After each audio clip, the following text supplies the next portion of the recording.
किधर गई? मिक्सर किधर भाई छूटा मिक्सर तो भेजे अल्लाह मत यार यो मिक्सर ही दे ये ना वो तब थोड़ा सा आवाज है नीचे आना तो दोस्तों आप भाई रोटी वोटी खाई जिमे जिमड़ावे આવી ગયો ગોગુંદા અરે નીતેશ जी આપણે સાઉન્ડ કામ કર્યા એક નંબર સાઉન્ડ બતાડો અજ્જુ ભાઈ भी है ફતે આપણે ભાई साहब ये 3 ही 4 5 दोस्त ने આપણે सब मिल गया अटे बकचोदी चालू वेदा गोगुंदे राते धंधोण भी मतलब मारे दोस्त वोस्त सब मिलता है और अटे फुल बकचोदी चाले गए गरबा वरबा सब कहीं नहीं देखना આપણે घुमवारो काम ही છે अरे મને भी लेना पड़ेगा। तो भाई दोस्तों हमारा दो भाई पकड़े दीदा है खेल रहे बातें झूलो है यो अटे खेल में गोगा जीरो खेले वनडे बातें भाई आगे देखो कहीं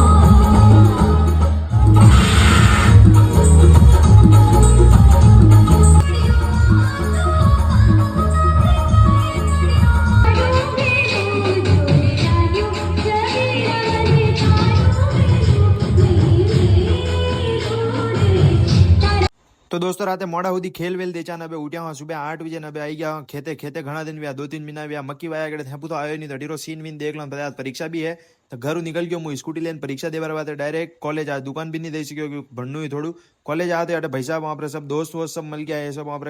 एक ही क्लास में बन सब मजा है एकदम फुल माहौल है हमारा दोस्तारो फतेह कॉलेज परीक्षा दिन भी गया फ्री अब चला घरे आनी बात मतलब अगला ब्लॉग में फॉलो भी कर लो।